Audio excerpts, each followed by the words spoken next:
Buenas mis conmigos, esto es Space Star Galáctica. El día de hoy les traemos otra nota muy interesante y la misma nos dice: el estado profundo detrás de las agencias de verificación de hechos de las redes sociales.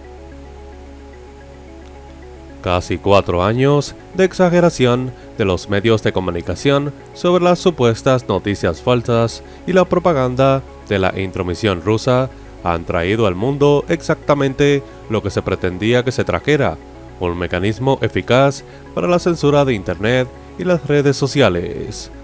En el centro de este movimiento hacia el control global del discurso se encuentra una organización llamada Poynter Institute, sede de la International Fact-Checking Network o IFCN, un organismo creado para coordinar y promover y capacitar a docenas de verificadores de hechos en todo el mundo. La IFCN y muchas organizaciones sin fines de lucro que trabajan en el mismo campo están financiadas por los grandes filántropos capitalistas de nuestra era, como por ejemplo George Soros, Pierre Omidyar, Bill Gates e incluso los hermanos Koch, pero también el Departamento de Estado de Estados Unidos y una turbia ayuda que es en realidad una organización de intromisión política como la Fundación Nacional para la Democracia, históricamente vinculada a agencias como la CIA y las operaciones de cambio de régimen. Google y Facebook, a su vez, vinculados al belicista Atlantic Council y su laboratorio de investigación forense digital, también están asociados con Poynter mediante financiación y asociaciones para luchar contra las supuestas noticias falsas, incluidos el desarrollo de un programa de verificación de datos automatizado para el próximo año 2021. El matrimonio entre la IFCN de Poynter, los multimillonarios políticamente inclinados, el Departamento de Estado y la cara pública blanqueada del Estado profundo sugiere que el instituto probablemente está trabajando en lo que Nelson Poynter, su fundador, trabajó durante una parte clave de su vida: la propaganda y la censura para el gobierno de Estados Unidos. Aunque esta información no está disponible en el perfil de Wikipedia de Nelson Poynter o en la página de historia de poynter.org, su trabajo para una agencia de propaganda del gobierno no es exactamente un secreto. Un parecido con su esposa Henrietta, también en el sitio web del instituto, pasa rápidamente por alto el hecho de que Poynter trabajó para la Oficina de Información de Guerra o OWI durante la Segunda Guerra Mundial, pero nunca se menciona su papel específico como censor del gobierno y propagandista. Sin embargo, Hollywood Goes to War, un libro escrito en el año 1987 por Clayton R. Cupes y Gregory D. Black, es una de las muchas fuentes históricas que cuentan los detalles del trabajo de Poynter.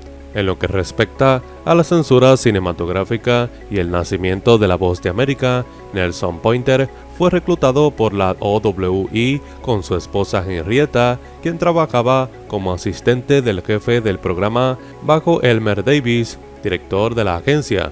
Se le ocurrió el nombre de Voice of America, la famosa operación de guerra psicológica del gobierno de Estados Unidos. El proyecto de radio se estableció en febrero del año 1942 y pronto se convirtió en el brazo de propaganda abierta más importante de este país durante la Guerra Fría. A diferencia del trabajo de su esposa, Poynter no consideraba la radio ni su línea de trabajo anterior el periodismo, sino las películas. En 1942, el Bureau of Motion Pictures, o BMP, de la OWI instaló una oficina en Hollywood y nombró a Poynter como su director. Su misión era actuar como enlace entre la agencia y los propietarios de Warner Brothers, 20th Century Fox, MGM y los otros grandes estudios de Hollywood.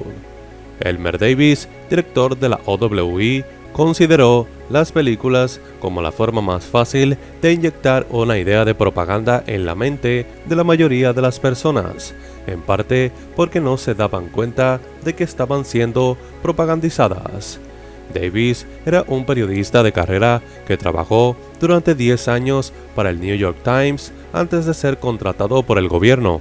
La Casa Blanca de Franklin D. Roosevelt necesitaba que la industria cinematográfica incorporara temas específicos en sus películas, ideas que promovían la noción de la Segunda Guerra Mundial como una guerra popular, y luchó para defender sus 4 libertades. Pero al principio, la oficina de Poynter en Hollywood tenía poco poder de veto sobre lo que la industria podía producir para todo el mundo occidental, limitándose a sugerir cambios cosméticos aquí y allá o la atenuación de las imágenes y el lenguaje reaccionario y racista, una característica inherente en Hollywood en esa época. Los directores de los estudios estaban en bastante buenos términos con el ejército de Estados Unidos, históricamente cercanos a la industria. Sus propietarios estaban felices de retratar las guerras estadounidenses como heroicas, a cambio del préstamo de equipo militar, instalaciones y asesoramiento de expertos. Pero en la mayoría de los casos, Poynter, decepcionado, se quejó, ya que la guerra había terminado solo como un telón de fondo para un romance superficial de comedias baratas y otras fórmulas probadas. Poynter y su jefe en el BMP, el llamado Lowell Mellett, también contrataron a un ex asistente de Harold Laswell, un famoso investigador social que dijo allá por los años 30 que la democracia necesitaba propaganda porque las personas no eran los mejores jueces de sus propios intereses.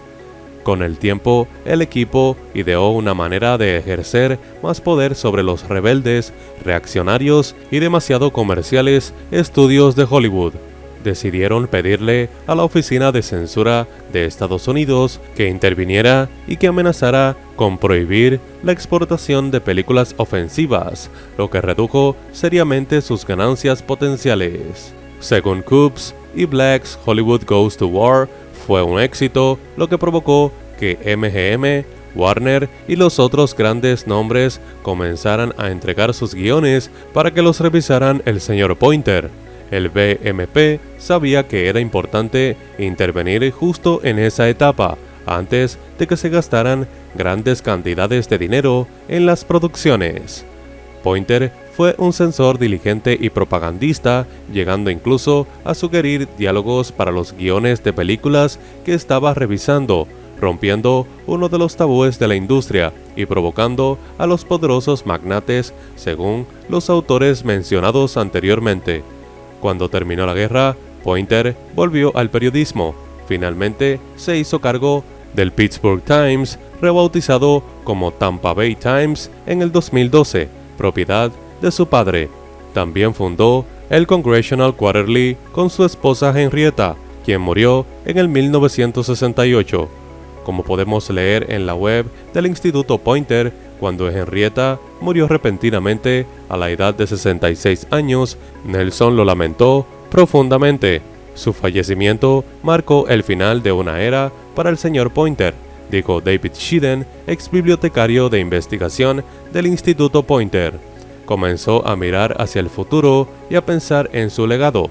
Se centró en crear una escuela para periodistas que por supuesto se convirtió en el Instituto de Medios Modernos y luego en el Instituto Poynter. Sin embargo, el historiador W.C. Bourne explica que muchos de los altos mandos de la OWI, como Elmer Davis y Nelson Poynter, ex periodistas, regresaron a los medios corporativos después de la guerra, pero mantuvieron una fe inquebrantable en las cosas que defendía la OWI y las posibilidades de logro en el panorama de la información internacional. Muchos de ellos conservaron los contactos del Deep State y un espíritu de colaboración nacionalista. En este legado de censura, el trabajo de Nelson Pointer para el gobierno terminó hace ya muchas décadas, y sería razonable sugerir que sus vínculos con el gobierno de los Estados Unidos y su aparato de propaganda probablemente nunca involucraron a la institución del periodismo que fundó años después de dejar la OWI. La histeria de las noticias falsas creadas por aquellos en el gobierno y de la que hacen ecos los medios de comunicación corporativos está siendo aprovechada y utilizada como un pretexto para la supresión de la disidencia y los puntos de vista contrahegemónicos, mientras se restablece la preeminencia de la prensa corporativa como el único proveedor y fabricante de opinión pública. La pandemia del bichito 19 ha acelerado el proceso degenerativo bajo el pretexto de protegernos, lo que ha llevado a los gobiernos democráticos a tomar caminos peligrosos, como por ejemplo arrestar a ciudadanos por promover marchas callejeras en Facebook. Internet abrió un mundo de información para el ciudadano común. Debemos mantenerlo abierto para que más de nosotros podamos echarle un vistazo, concluye la nota. Díganos qué piensan sobre este tema, así que déjennos su opinión abajo en la caja de comentarios.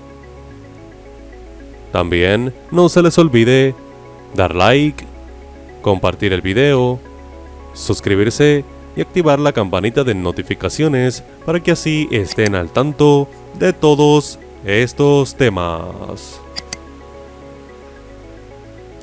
Muchas gracias por su atención.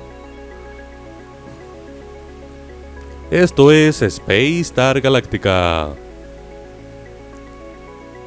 Conmigo y con megas. Hasta un próximo vídeo.